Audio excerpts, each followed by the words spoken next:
Sense and Sensibility by Jane Austen. Chapter 46.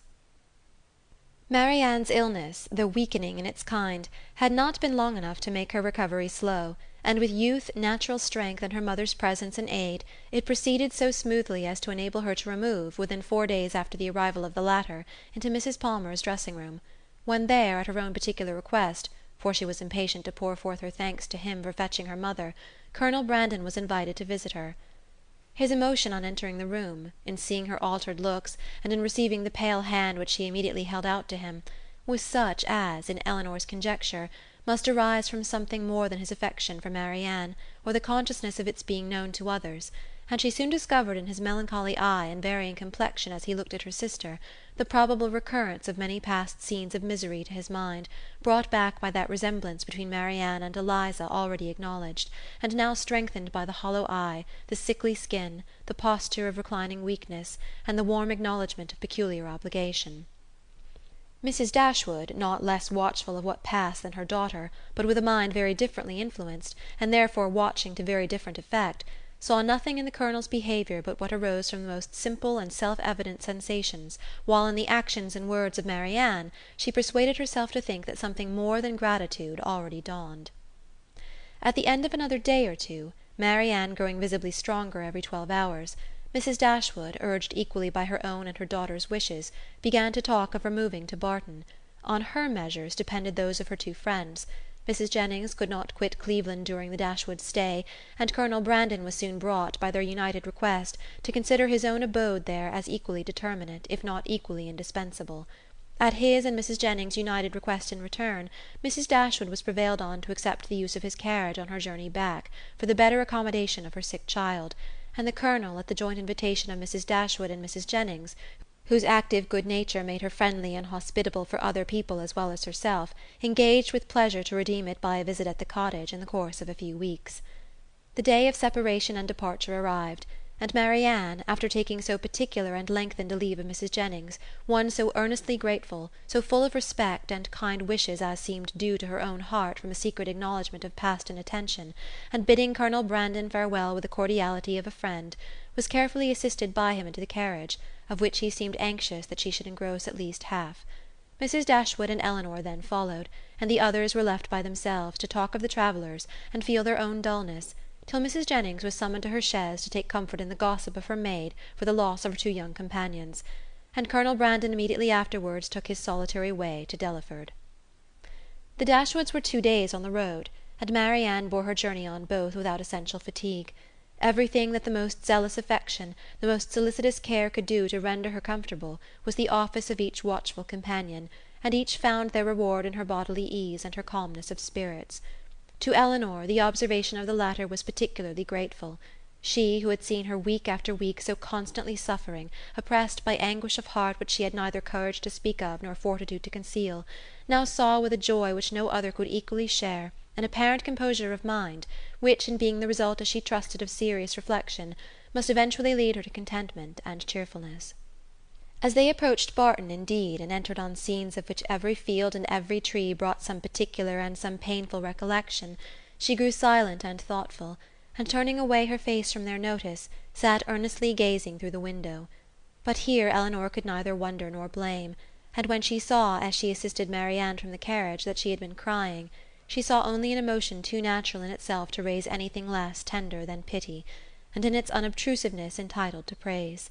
In the whole of her subsequent manner she traced the direction of a mind awakened to reasonable exertion, for no sooner had they entered their common sitting-room than Marianne turned her eyes around it with a look of resolute firmness, as if determined at once to accustom herself to the sight of every object with which the remembrance of Willoughby could be connected. She said little, but every sentence aimed at cheerfulness, and though a sigh sometimes escaped her, it never passed away without the atonement of a smile. After dinner she would try her pianoforte. She went to it, but the music on which her eye first rested was an opera procured for her by Willoughby, containing some of their favourite duets, and bearing on its outward leaf her own name in his handwriting. That would not do. She shook her head, put the music aside, and after running over the keys for a minute, complained of feebleness in her fingers, and closed the instrument again, declaring, however, with firmness as she did so, that she should in future practise much. The next morning produced no abatement in these happy symptoms. On the contrary, with a mind and body alike strengthened by rest, she looked and spoke with more genuine spirit, anticipating the pleasure of Margaret's return, and talking of the dear family party which would then be restored, of their mutual pursuits and cheerful society, as the only happiness worth a wish. "When the weather is settled, and I have recovered my strength," said she, "we will take long walks together every day. We will walk to the farm at the end of the down, and see how the children go on.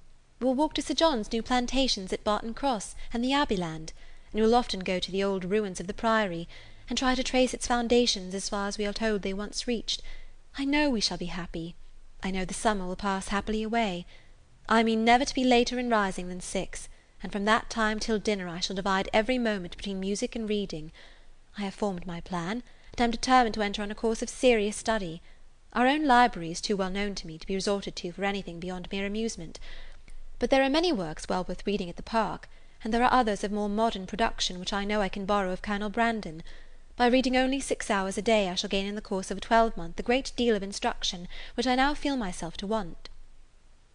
Elinor honoured her for a plan which originated so nobly as this, though smiling to see the same eager fancy which had been leading her to the extreme of languid indolence and selfish repining, now at work in introducing excess into a scheme of such rational employment and virtuous self-control. Her smile, however, changed to a sigh when she remembered that a promise to Willoughby was yet unfulfilled, and feared that she had that to communicate which might again unsettle the mind of Marianne, and ruin at least for a time this fair prospect of busy tranquillity. Willing therefore to delay the evil hour, she resolved to wait till her sister's health were more secure before she appointed it. But the resolution was made only to be broken. Marianne had been 2 or 3 days at home before the weather was fine enough for an invalid like herself to venture out. But at last a soft genial morning appeared, such as might tempt the daughter's wishes and the mother's confidence, and Marianne, leaning on Elinor's arm, was authorized to walk as long as she could without fatigue, in the lane before the house. The sisters set out at a pace, slow as the feebleness of Marianne in an exercise hitherto untried since her illness required, and they had advanced only so far beyond the house as to admit a full view of the hill, the important hill behind, when, pausing with her eyes turned towards it, Marianne calmly said, "There, exactly there," pointing with one hand, "on that projecting mound, there I fell, and there I first saw Willoughby." Her voice sunk with the word, but presently reviving, she added, "I am thankful to find that I can look with so little pain on the spot. Shall we ever talk on that subject, Elinor?" Hesitatingly it was said. "Or will it be wrong? I can talk of it now, I hope, as I ought to do." Elinor tenderly invited her to be open. "As for regret," said Marianne, "I have done with that, as far as he is concerned. I do not mean to talk to you of what my feelings have been for him, but what they are now. At present, if I could be satisfied on one point, if I could be allowed to think that he was not always acting a part, not always deceiving me, but above all, if I could be assured that he was never so very wicked as my fears have sometimes fancied him, since the story of that unfortunate girl—" She stopped.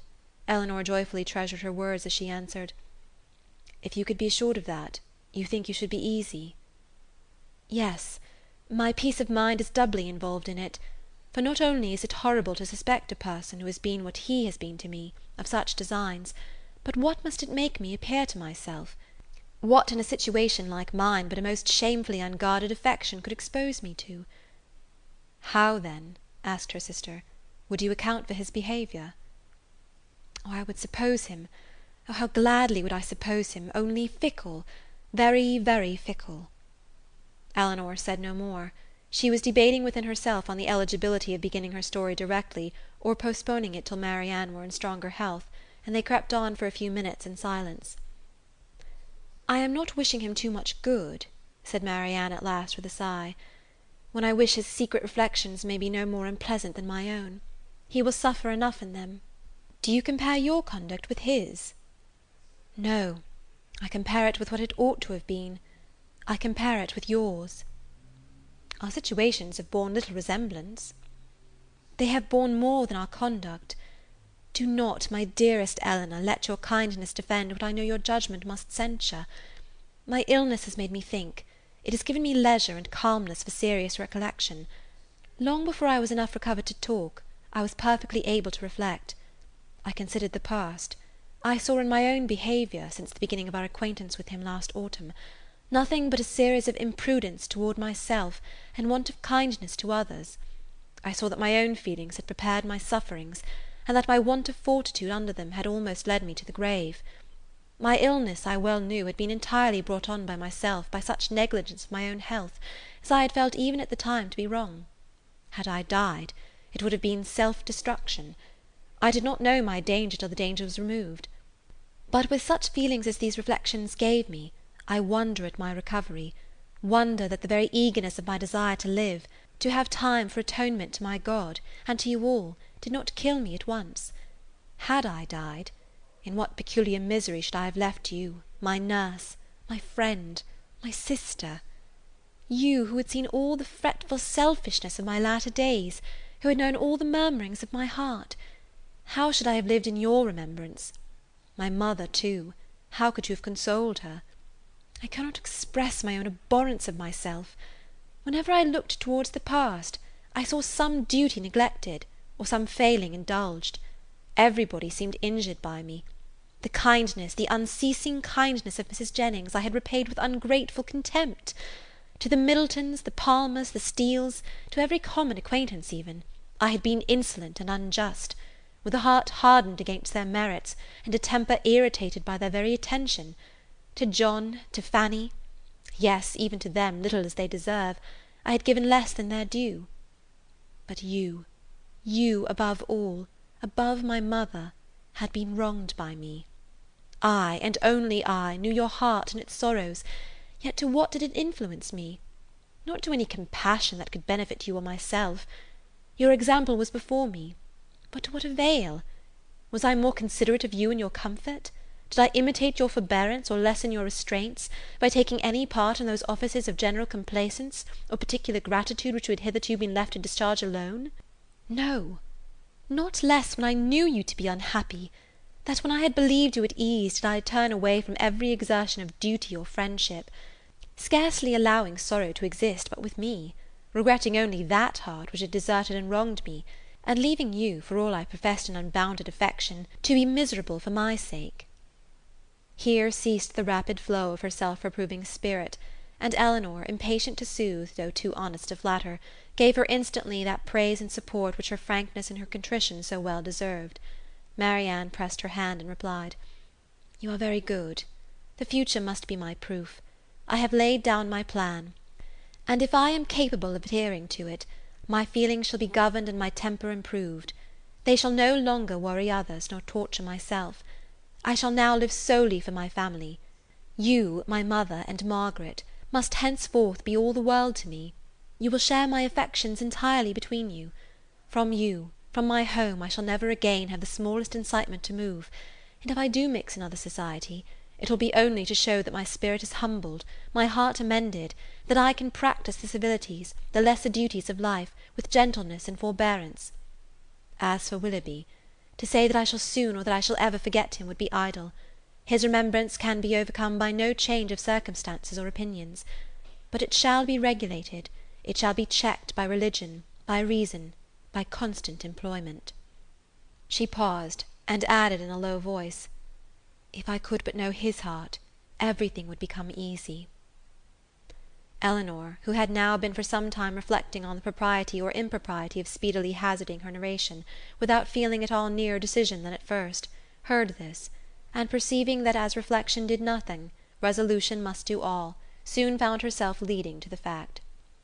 She managed the recital as she hoped with address, prepared her anxious listener with caution, related simply and honestly the chief points on which Willoughby grounded his apology, did justice to his repentance, and softened only his protestations of present regard. Marianne said not a word. She trembled, her eyes were fixed on the ground, and her lips became whiter than even sickness had left them. A thousand inquiries sprung up from her heart, but she dared not urge one. She caught every syllable with panting eagerness, her hand, unknowingly to herself, closely pressed her sister's, and tears covered her cheeks. Elinor, dreading her being tired, led her towards home, until they reached the door of the cottage, easily conjecturing what her curiosity must be, though no question was suffered to speak it, talked of nothing but Willoughby and their conversation together, and was carefully minute in every particular of speech and look, where minuteness could be safely indulged. As soon as they entered the house, Marianne, with a kiss of gratitude and these two words just articulate through her tears, "Tell mamma," withdrew from her sister and walked slowly upstairs. Elinor would not attempt to disturb a solitude so reasonable as what she now sought, and with a mind anxiously pre-arranging its result, and a resolution of reviving the subject again should Marianne fail to do it, she turned into the parlour to fulfil her parting injunction. Chapter 47